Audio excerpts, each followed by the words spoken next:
Welcome back to the battle for Bihar as 121 constituencies vote today in the first phase of elections.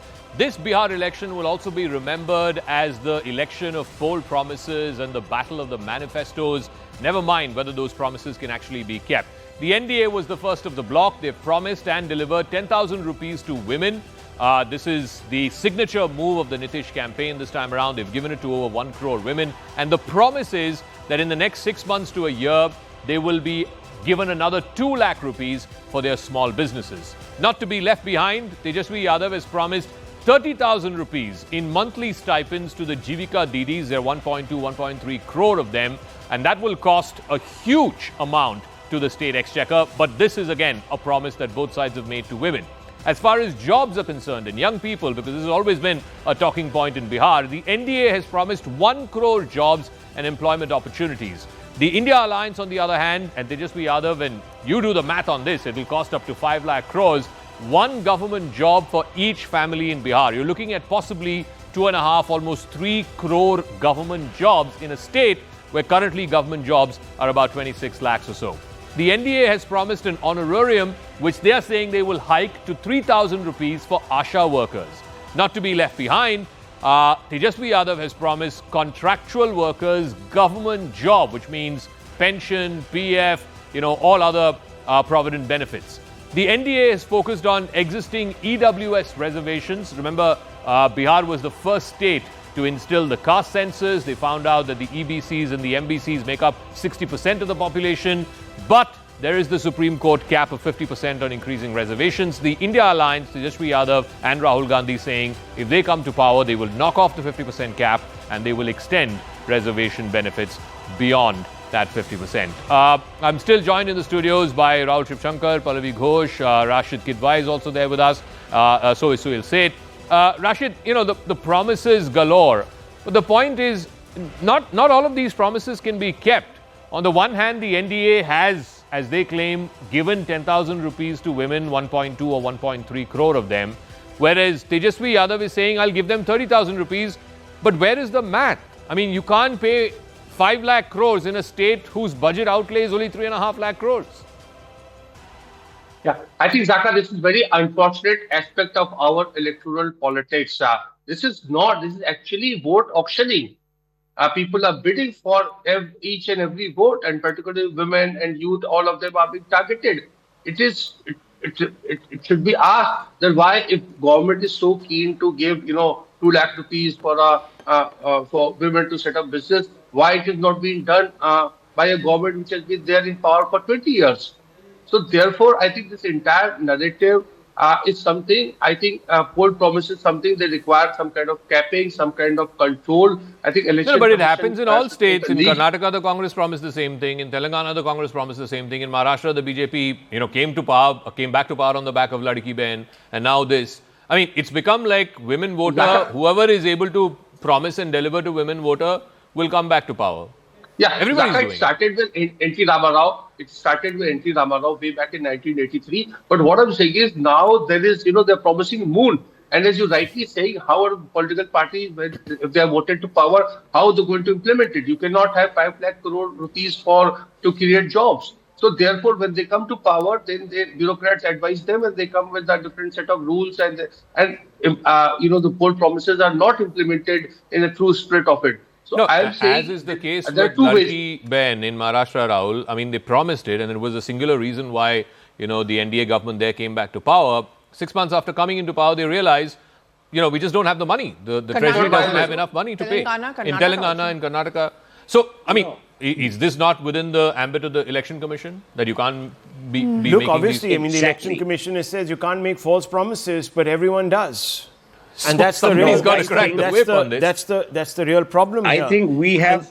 I'm sorry, just very quickly, Suhail, 1 second. Bribery. The Supreme Court has already come out and said, look, if I have a quibble, it is that the Supreme. I'm not saying that the Supreme Court is, the God's word or the God's promise or the gospel, but at least rationally speaking, they're saying that look, the Chief Election Commissioner should be appointed through a process which also gives the other side, the opposition, as well as others, the right to choose who he should be or she should be equally.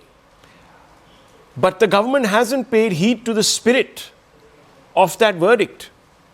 It was very clear that even the Chief Justice of India, this, that, the other. Now, you can say that who is the Chief Justice of India to stand on his soapbox? After all, they appoint themselves and so on and so forth. But look, do something about that then. No, but what about on this case of promising freebies? So what Can't I'm the Chief Election Commissioner crack I'm sorry crack to down say, on but it? the Election Commission lets itself down. If there should be a quibble really against the Election Commission, it's not about the vote rolls and so on and so forth. Yes, of course, those are more technical fixes. It is more elemental interventions that they are failing to make. And they're not making them across the board. So I'm not saying that they are being partisan. I'm just saying they're not making them across the board. Look at when the AAP came to power, for example, promising certain things like free Wi-Fi all over the city. Never saw it. They said we're going to put a guard on every bus. Never happened. And so on and so forth. There were many things because they're unaffordable, fundamentally.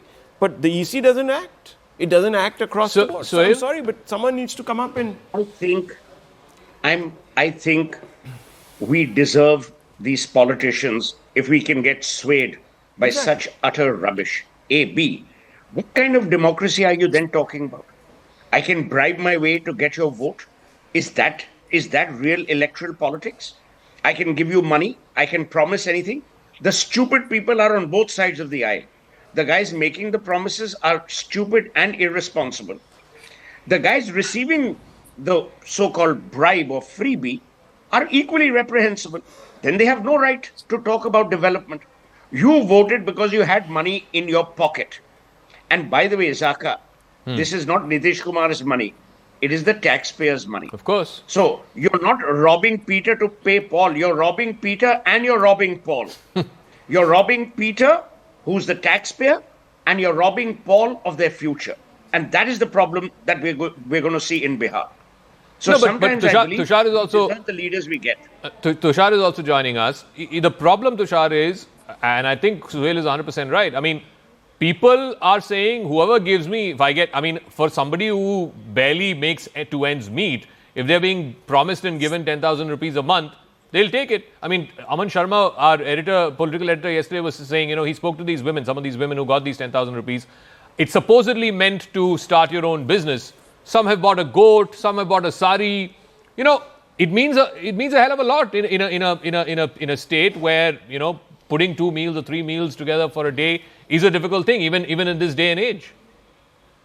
No, I think the magnitude of freebies is such now that no one has the struggle putting 2 or 3 meals together. Everyone is getting free food grains, everyone is getting free houses, everyone is getting tap water, everyone is getting whatever they want to. And now on the top of it, if you're giving out money to start a business, sure, some of them will actually start a legitimate business. But what about the rest? So that's a big question actually, and that is something that has been sort of worrying the voters in some pockets also, especially the taxpayers. That is this the model to go for in the future? On the other side, you have an opposition that is saying we'll give a government job to every household. Now, that's not feasible in any universe. Yeah. But then there are voters who will resonate with this promise. There are voters who will go out and vote for this promise. And then there are voters who will say, okay, we voted for you. We've got you elected. Come on, give us that government job. And the government will also make a situation, make an arrangement where that is possible.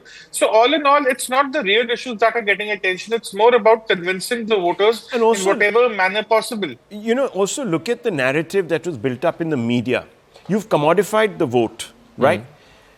There was a time when everyone in the media across the board was cheering for more MSP for farmers, more free water for farmers, free credit for farmers, loan waivers. So, look, there is a whole ecosystem of Indians that still labor under that socialist, sort of social democrat, to use now the more fashionable word. Socialist democrat. Absolutely, hangover. And this is where the problem begins, because then the politician gets an allowance. Look at the way KCR was exalted for that great scheme that he started. Raitu Bandhu, Raitu Bandhu scheme, which was supposed to be the Deus Ex Machina for curing the farmer